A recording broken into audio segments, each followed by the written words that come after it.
कविसूर्यनगर गुंडीचा मंदिर ठारे श्री गुंडीचा भजन मंडलीर प्रतिष्ठाता तथा सभापति सांबादिक कृपासिंधु स्वाईं संयोजना और पौरोहित्य भजन संध्या सोमवार संध्यारे आयोजित होइछि।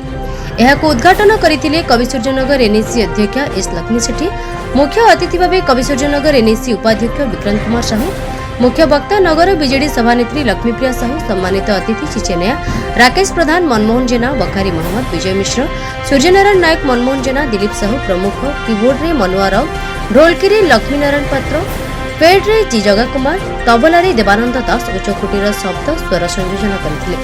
कंठदान करथिले बब्रुवाहन जेना, शिशु गोपाल साहू, जितेंद्र कुमार साहू, सनातन गौड़, अजय दास, विचित्र विषय, अंबिका प्रधान, लिपि महांती, प्रभासिनी बारिक प्रमुख। विलंबित राति जाए भक्त श्रद्धालु भजनर ताले ताले विमोहित होई भक्ति रे मजी रहिथिले। समस्त अतिथि को उपढौकन पुष्पगुच्छ दी सम्मानित कराଯାଇଥିଲା।